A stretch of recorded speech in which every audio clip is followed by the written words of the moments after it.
Mateo lo tenía todo: éxito, dinero y respeto, hasta que lo perdió todo en un solo día. En medio del silencio y la soledad, descubrió que la verdadera riqueza no está en lo que tienes, sino en quién te conviertes. Esta es la historia de un hombre que cayó al abismo para aprender el secreto que transforma el dinero en libertad.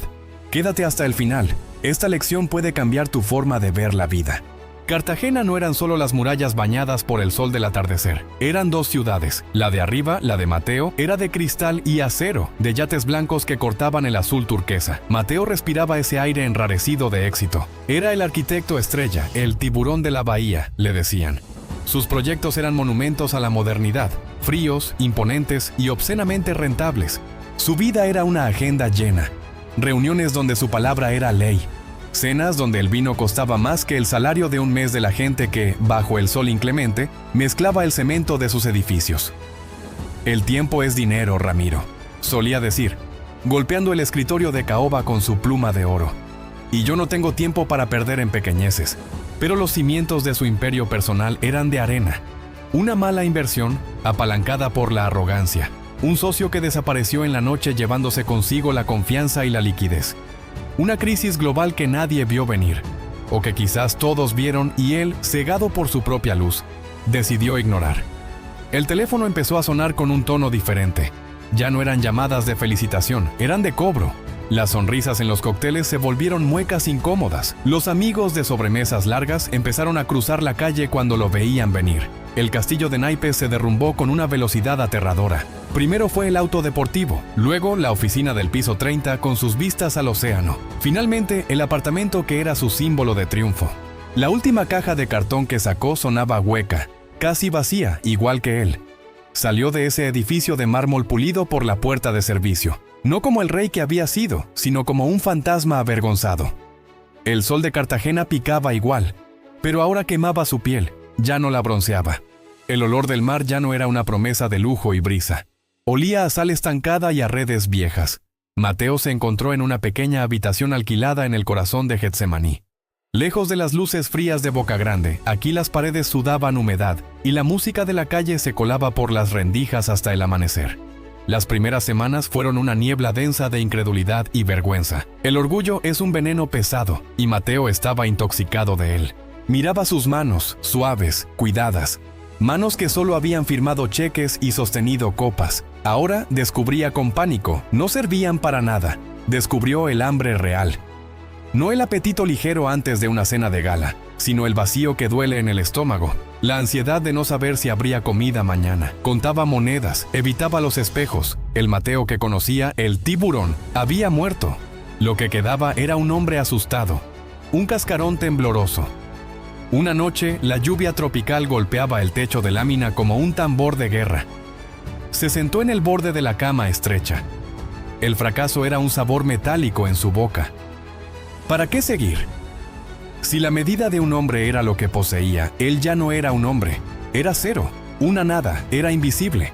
En el pequeño patio interior de la vecindad, un laberinto de cemento y tendederos, un hombre muy anciano cuidaba un jardín que parecía imposible. Entre el cemento gris y la sombra perpetua, brotaban orquídeas de colores vibrantes, helechos frondosos y bugambilias que trepaban por las paredes desconchadas. Se llamaba Santiago. Era callado, casi invisible, pero sus ojos lo veían todo. Mateo lo observaba desde la ventana de su cuarto, más por aburrimiento que por interés. Santiago trabajaba la tierra con una paciencia de piedra, con un ritmo que parecía marcar las mareas. Un día, Mateo no tenía ni para un café. La desesperación, más fuerte que la vergüenza, lo empujó al patio. Vio a Santiago podando con delicadeza un bonsái, un árbol diminuto que parecía tener 1000 años. ¿Cómo lo hace?, murmuró Mateo, más para sí mismo que para el anciano. ¿Cómo saca vida de la nada?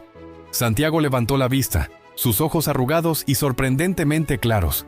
No preguntó por qué Mateo estaba allí, ni por su traje ahora raído y manchado. Señaló el arbolito. «Yo no lo hago, joven. Él sabe crecer. Yo solo quito lo que le estorba». Mateo no entendió. Las metáforas no le servían. Solo sentía el vacío en sus entrañas. «Lo perdí todo, todo mi dinero, mi vida entera». Santiago sonrió levemente, una sonrisa que no era de burla, sino de profunda comprensión. «Qué suerte tienes. Empezar de cero es el regalo más grande. La mayoría de la gente vive y muere llena de cosas que le estorban, cosas que nunca se atreven a soltar. Mateo, por necesidad pura y hambre, empezó a ayudar a Santiago en el patio. No había paga, solo la comida que el anciano compartía con él al mediodía. Un plato de arroz, un pedazo de pescado. Sus manos suaves se llenaron de ampollas el primer día. Aprendió a cargar sacos de tierra, a regar en el momento justo, a sentir la humedad del aire. «Estás buscando dinero», le dijo Santiago un atardecer mientras limpiaban las herramientas con aceite. La voz del viejo era suave, pero cortaba como una navaja. «El dinero es una sombra, Mateo. Corre detrás de él y nunca lo alcanzas. Solo te cansas.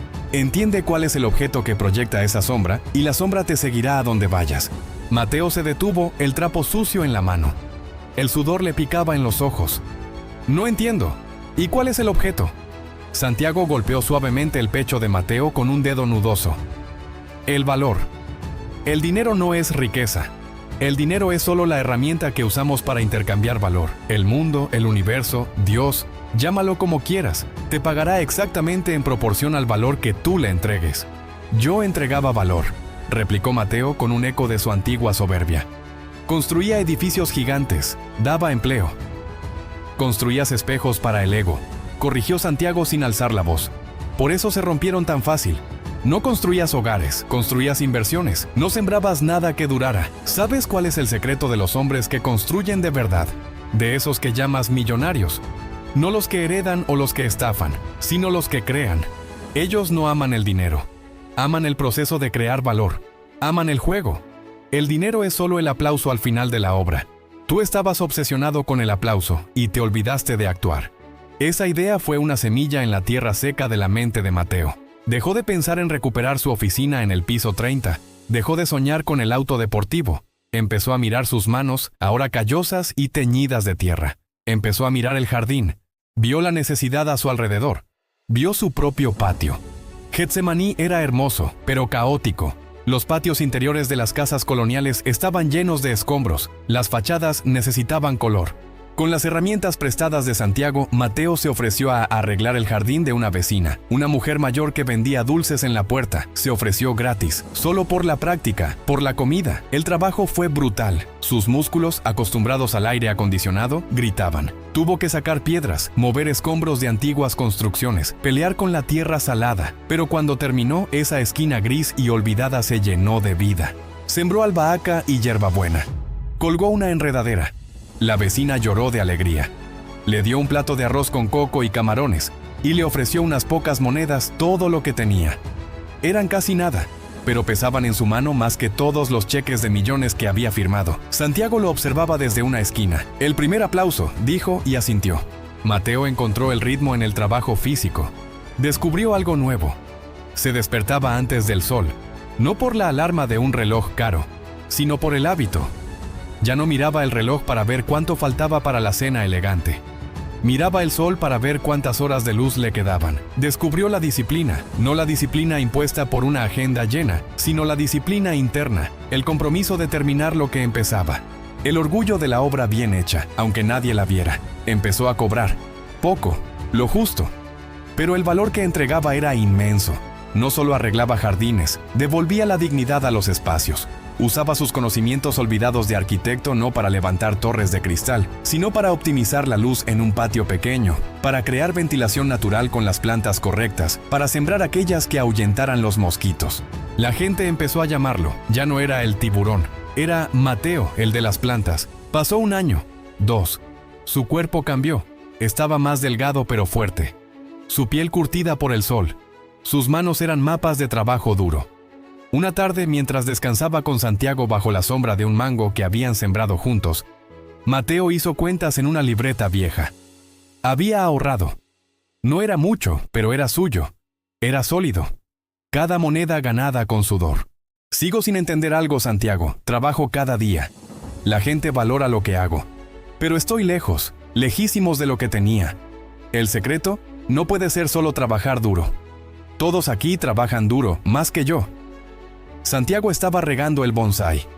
El agua caía gota a gota, con una paciencia infinita. Lo que perdiste no fue tu dinero, Mateo. Perdiste tu confianza.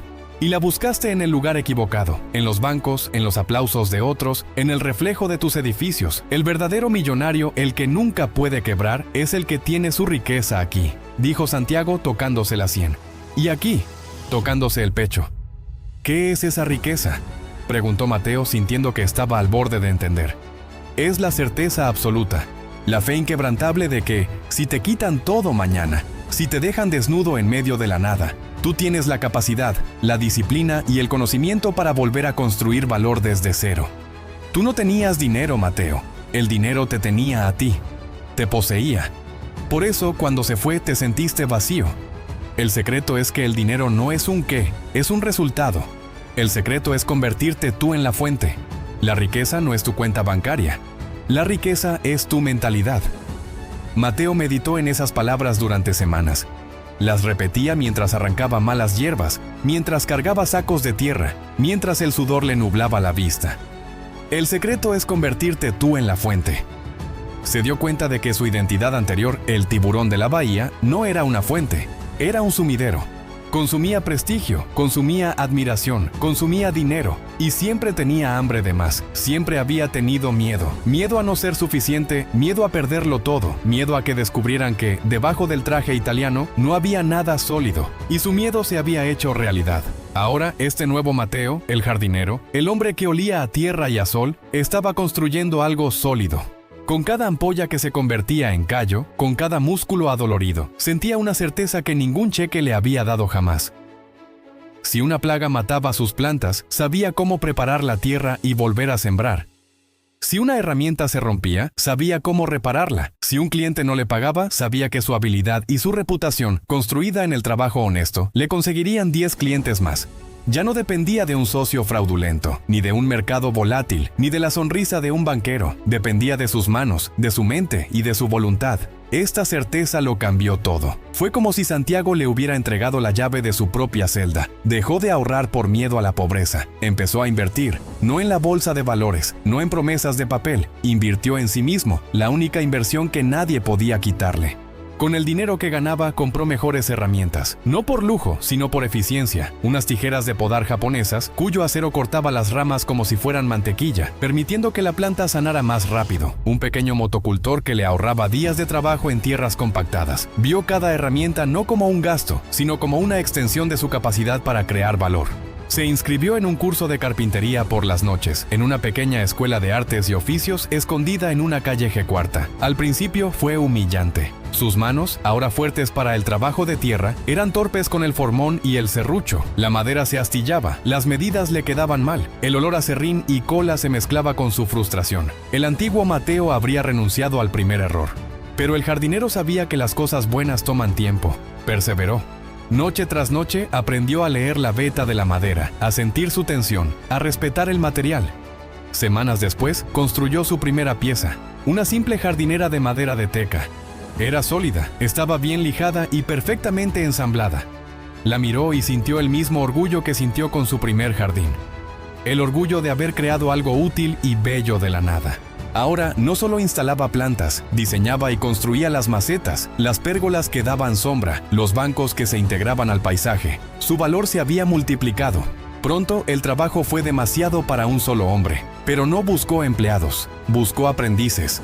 Vio a los jóvenes del barrio, sentados en las esquinas con la misma mirada vacía que él había tenido, llenos de energía sin dirección, esperando que algo pasara. Vio en ellos lo que Santiago vio en él, tierra fértil esperando una semilla. Contrató a 2. El primero se llamaba Leo. Era flaco, rápido y tenía una mirada desafiante. Se presentó el primer día tarde y con resaca. «Llegas tarde, Leo», dijo Mateo con calma. «Se me pegaron las cobijas, jefe», dijo el chico con una sonrisa burlona. «Aquí no hay jefes, hay un equipo, y el sol no negocia», respondió Mateo. «Vuelve mañana, antes que yo». El chico maldijo por lo bajo y se fue. Mateo pensó que no volvería.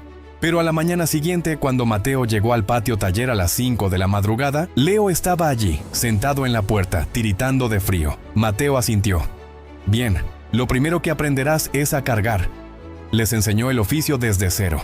Fue un maestro duro, pero justo. Les enseñó a diferenciar los tipos de tierra, a sentir la humedad con el dorso de la mano, a podar con intención. Nunca cortes sin saber por qué cortas. les decía. Estás guiando a la planta, no atacándola. Pero les enseñó más que eso. Les enseñó la disciplina de Santiago. Les enseñó a llegar a tiempo, a limpiar las herramientas al final del día, a respetar al cliente y a respetar su propio trabajo. Les pagó un salario justo y luego les enseñó a administrarlo. Se sentaba con ellos los viernes, libreta en mano, y les ayudaba a hacer un presupuesto. No trabajen solo por el pago de hoy, les repetía usando las palabras de su maestro. Trabajen para volverse tan buenos, tan valiosos, que el dinero no tenga más remedio que seguirlos. Ahorren para comprar sus propias herramientas, luego para estudiar algo nuevo. Conviértanse en la fuente. Leo, el chico desafiante, resultó tener un talento natural para el diseño. Tenía un ojo instintivo para el color y la forma. Mateo lo nutrió, lo impulsó. Su pequeña empresa creció. La llamó Jardines Getsemaní. Su reputación se extendió como una enredadera bajo el sol. Ya no solo trabajaba en los patios interiores del barrio. Lo llamaron de los hoteles boutique, esos que se escondían en casas coloniales restauradas. Lo llamaron de los restaurantes de lujo, cuyos dueños entendían que el ambiente era tan importante como la comida. Un hotel tenía un patio central que era un horno, el aire no circulaba. Los arquitectos anteriores habían propuesto costosos sistemas de aire acondicionado. Mateo propuso algo diferente. Diseñó un sistema de enredaderas colgantes y un pequeño estanque. Usando sus conocimientos de arquitecto, calculó el flujo de aire. Las plantas y la evaporación del agua crearon una corriente de convección natural. En un mes, la temperatura del patio bajó 5 grados y el sonido del agua acallaba el ruido de la calle. Reconocían en su trabajo algo que los demás no tenían: un alma. Mateo había fusionado sus dos vidas. Usaba la precisión del arquitecto que fue, no para imponer, sino para escuchar. Entendía la luz, cómo se movía por un patio a lo largo del día. Usaba las plantas para crear ventilación natural, para bajar la temperatura, para ahuyentar insectos. Sus diseños mezclaban la sofisticación de sus viejos planos con la sabiduría orgánica del jardinero que era ahora. 5 años pasaron como las estaciones en el jardín. 5 años de trabajo duro, de sol a sol. Jardines Getsemaní ya no era solo un nombre susurrado. Era una marca. Una filosofía. Los jóvenes que había sacado de las esquinas eran ahora maestros jardineros, artistas de la poda, expertos en irrigación. Leo era su jefe de diseño. Llevaban el uniforme de la empresa, una camisa sencilla de lino con el logo de un bonsái bordado en el pecho, con un orgullo que Mateo reconoció. Era el orgullo de ser valioso. Él mismo ya no vivía en el cuarto de alquiler, pero tampoco buscó un ático de lujo en Boca Grande. Había comprado una casa vieja en el mismo barrio de Getsemaní, una que estaba en ruinas, a punto de colapsar. Durante 2 años, él y su equipo la restauraron con sus propias manos. No era una mansión, era su laboratorio. Donde hubo un techo derrumbado, ahora había un tragaluz que inundaba de vida un jardín interior. Donde hubo paredes húmedas y agrietadas, ahora había muros de piedra original que convivían con estructuras de madera viva y jardines verticales que purificaban el aire. El agua de lluvia se recolectaba en un sistema ingenioso y se usaba para regar toda la casa. Era un oasis de patios interconectados, donde el sonido del agua corriente y el olor a jazmín eran la única música. Era un edificio que respiraba. Era su hogar, su taller y el mejor ejemplo de su trabajo. Una mañana de martes, el sol picaba fuerte. La música de la calle estaba en todo su apogeo. Mateo estaba en su patio principal, descalzo, con las manos llenas de tierra, revisando un sistema de riego por goteo que había diseñado para sus orquídeas. El sonido de la calle cambió. La salsa pareció bajar de volumen, opacada por un zumbido eléctrico, suave y potente. Una sombra larga y oscura cubrió la luz de la puerta. Un auto negro, de esos que zumban en lugar de hacer ruido, de vidrios tan oscuros que parecían absorber la luz, se detuvo frente a la casa taller de Mateo. El contraste con las paredes coloridas y las bugambilias de la calle era violento. Los niños que jugaban fútbol en la plazoleta se detuvieron. Los vecinos miraban desde sus ventanas. Mateo se incorporó lentamente. Del auto bajó un hombre. El aire acondicionado pareció escapar con él. Vestía un traje gris, caro, que parecía incómodo y fuera de lugar en el calor húmedo del barrio. El hombre se ajustó la corbata de seda y miró la casa de Mateo con una mezcla de confusión y desdén antes de reconocer a la figura que estaba en el patio. Era Ramiro. el socio que había desaparecido con su dinero, el hombre que había firmado los papeles que lo arruinaron, el fantasma que había iniciado su caída. El silencio fue pesado. Ramiro no podía moverse de la acera, no podía conciliar la imagen del tiburón que recordaba, con ese hombre tranquilo, fuerte, descalzo y cubierto de tierra que lo miraba con una calma absoluta. Ramiro esperaba encontrar a un hombre roto, quizás un borracho, un resentido, alguien a quien pudiera compadecer o, peor, a quien pudiera volver a usar. Pero el hombre que tenía enfrente no era ninguna de esas cosas. Mateo, tartamudeó Ramiro, dando unos pasos inseguros hacia la entrada. ¿Te ves bien? Mateo solo asintió, secándose el sudor de la frente con el antebrazo. Estás muy lejos de tus rumbos habituales, Ramiro. Yo trabajo para ellos ahora, dijo Ramiro casi en un susurro, como si temiera ser escuchado por el aire mismo. Un consorcio, de Dubái. Mateo esperó paciente como esperaba que una semilla germinara. No sentía rabia, sentía curiosidad. El eco del tiburón se movió en el fondo de su mente, no con ira, sino con instinto. Saben de ti, continuó Ramiro, ganando un poco de la falsa confianza del vendedor. Han visto tu trabajo en los hoteles boutique, el hotel Casa del Viento, el restaurante La Raíz. Están impresionados. Es la moda ahora, ya sabes, lo verde, lo sostenible. Hizo una pausa mirando la casa de Mateo como si finalmente entendiera algo. Quieren que construyas para ellos. Aquí estaba. El pasado llamando a la puerta. El mundo que había perdido, regresando no con una disculpa, sino con una oferta. Mateo limpió la tierra de sus manos, despacio, frotando una contra la otra. Miró fijamente al hombre que le había costado todo y que, sin saberlo, le había permitido encontrarlo todo. ¿Construir qué? Ramiro respiró hondo, sacando de su maletín de cuero una tableta delgada como el cristal. Con un gesto tembloroso, la encendió. La pantalla brilló, no con un plano, sino con una simulación digital, una visión deslumbrante y fría. Lo llaman el zafiro de la ciénaga, dijo Ramiro, su voz recuperando ese viejo tono de vendedor de sueños, el mismo tono que había usado para venderle a Mateo las inversiones que lo arruinaron. Un complejo de ultralujo como Cartagena nunca ha visto. Torres residenciales de 50 pisos con helipuertos privados, una marina interior diseñada para recibir los megayates de Mónaco, un campo de golf que flotará sobre el agua, el casino más grande de Latinoamérica. Los planos aparecieron, superponiéndose a la imagen satelital. Eran una cicatriz, un diseño eficiente, brutal y completamente ajeno al lugar. Mateo reconoció el área de inmediato, hectáreas prístinas de manglar en la Ciénaga de la Virgen. El pulmón de la ciudad, el riñón que filtraba sus aguas, el hogar de pescadores cuyas familias habían vivido allí por generaciones, y el santuario sagrado de las aves migratorias. Era el tipo de proyecto que el antiguo Mateo habría matado por diseñar. «¿Quieren tu toque?», dijo Ramiro, interpretando mal el silencio de Mateo. Un silencio que no era de admiración, sino de horror. El toque verde. Sostenibilidad. Ya sabes, es la palabra de moda. Sonrió cómplice. Quieren que pongas tus jardines en los techos, que se vea, como lo que haces. Pero rápido y grande. Quieren que les des la coartada ecológica. ¿Y mi toque verde incluye?, dijo Mateo, su voz tranquila pero con un filo de acero. ¿Arrasar con 200 hectáreas de manglar vivo? Ramiro rió con nerviosismo. Mateo, por favor, seamos realistas. Eso es desarrollo. No se puede hacer un omelette sin romper huevos. La comunidad será reubicada, se les pagará bien. Hizo una pausa y se acercó, bajando la voz. Hablemos de ti. El dinero es...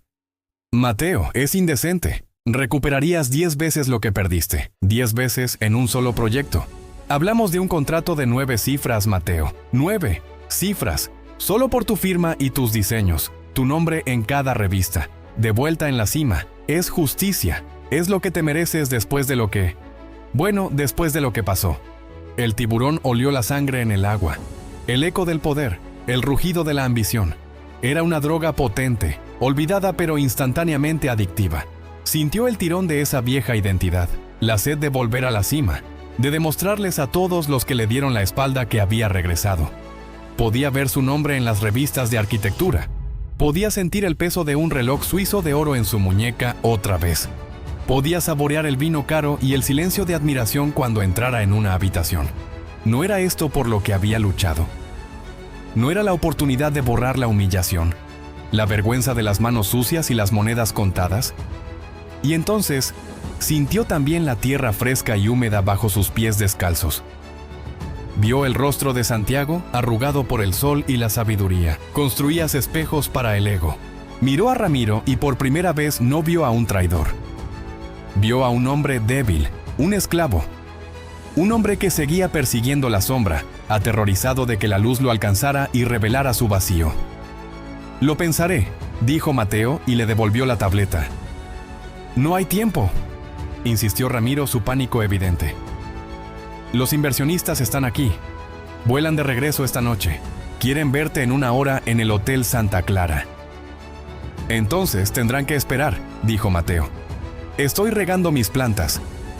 Cerró la puerta de su taller no con rabia, sino con una finalidad tranquila. Dejó a Ramiro en el calor de la calle, tragando polvo, con el zumbido inútil de su auto de lujo. Esa noche no durmió. No fue una noche de paz. Fue una guerra. El tiburón nadaba en círculos en su mente. Le susurraba: «Es tu oportunidad, es justicia, te lo deben. ¿Vas a pasar el resto de tu vida con tierra bajo las uñas como un campesino? ¿O vas a volver a ser el rey? ¿Qué es un manglar comparado con tu legado? El mundo es de los que toman, no de los que siembran». Se vio en el espejo. Vio al hombre fuerte y curtido que era. Pero por un segundo su reflejo se distorsionó, mostrándole al hombre del traje italiano, con la sonrisa arrogante y los ojos muertos. Se levantó de la cama, incapaz de respirar en su propia casa. El jardinero se puso de pie y le respondió al tiburón: «¿Rey de qué? ¿Rey de un palacio de cristal vacío? ¿Un edificio que mata todo lo que toca? ¿Otro monumento a la nada? Esa paz que sientes al amanecer, cuando el primer pájaro canta y la tierra huele a vida. ¿Cuánto vale eso en 9 cifras? ¿De qué sirve un legado si te pudre el alma?». Antes del amanecer, caminó por las calles dormidas de Getsemaní hasta la vieja vecindad. El patio de Santiago estaba en silencio, bañado por la luz azul de la luna. El aire estaba fresco y olía a hierbabuena. Se arrodilló frente al bonsái milenario. Lo tocó. Sintió la corteza rugosa, las cicatrices de cientos de años de poda, de vientos, de sequías. Era un árbol que había sobrevivido a todo, no por ser el más grande, sino por tener las raíces más profundas y el equilibrio más perfecto.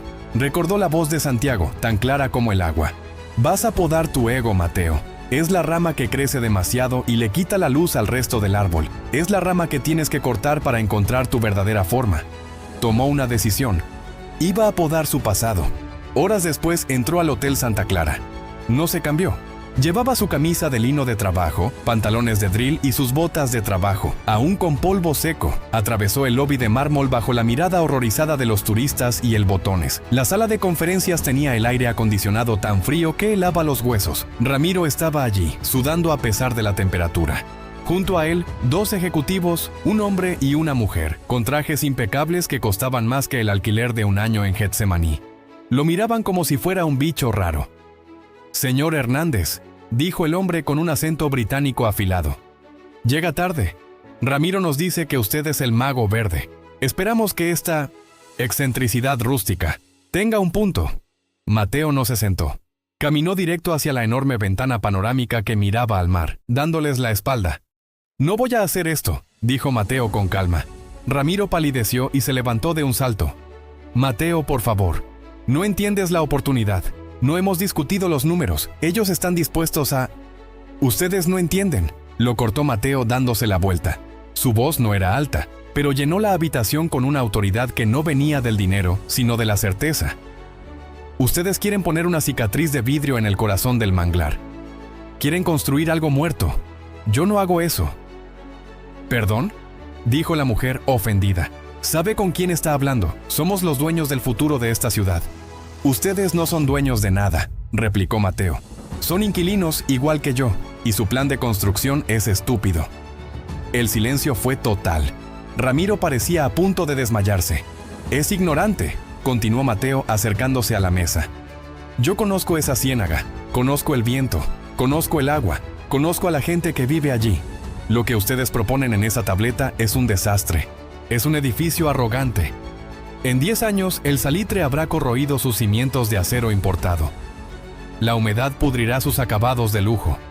Y el calor será tan insoportable al haber matado la fuente de frescor que gastarán millones de dólares al mes solo en mantenerlo en pie. Están comprando un problema, no una inversión. El ejecutivo británico lo miraba fijamente, ahora sin arrogancia, sino con una curiosidad calculadora. «Tiene agallas, señor Hernández. ¿Entonces rechaza la oferta?» «No. La mejoro», respondió Mateo. «Yo les ofrezco algo vivo. Algo que el dinero no puede comprar, pero que puede construir. Les ofrezco un proyecto que respire con la ciénaga, no contra ella». Tomó una servilleta de tela de la mesa y un bolígrafo. Empezó a dibujar. El arquitecto y el jardinero trabajaban juntos. No construiremos torres que bloqueen el viento. Construiremos estructuras bajas, elevadas sobre pilotes de madera de zapoteco. Una madera local que se fortalece con el agua, no se pudre. Respetaremos el flujo de las mareas, no las ahogaremos. El agua correrá bajo los pasillos. No gastaremos millones en aire acondicionado. Orientaré las estructuras para capturar la brisa marina y la canalizaré a través de patios de agua y muros de vegetación viva, usando la convección natural. Es biomimética. Bajaremos la temperatura 8 grados gratis. No usaremos concreto. Usaremos tierra apisonada y caña flecha, materiales que respiran. Y lo más importante, no desplazaremos a la comunidad, la integraremos. Esos pescadores conocen la ciénaga mejor que cualquier biólogo. Serán nuestros principales socios, nuestros proveedores, los guías de un turismo que el mundo no ha visto. Dejó el bolígrafo. No construirán solo otro hotel de lujo aburrido, construirán un legado. El lujo hoy no es el mármol, es el alma, es el silencio, es la experiencia, y el alma no puede construirse sobre un cementerio de mangles. Ese es el valor que yo ofrezco. ¿Quieren un edificio muerto o un jardín viviente? ¿Y si decimos que no?, preguntó la mujer. Mateo sonrió, la primera sonrisa genuina y libre de miedo que Ramiro le había visto jamás. Entonces me voy a casa. Tengo un jardín que regar y 3 aprendices que esperan su lección de carpintería. Mi paz no está en venta. Se dio la vuelta y caminó hacia la puerta. Ya no le importaba el dinero, ya no le importaba el aplauso. Había descubierto la fuente y la fuente era él. «Espere», dijo el ejecutivo británico, justo cuando Mateo ponía la mano en el pomo. Se miró con la mujer. Vieron el dibujo en la servilleta, vieron la genialidad. Háblenos más de esa madera. El proyecto Zafiro murió. En su lugar nació Santuario de la Ciénaga. Fue la obra maestra de Mateo.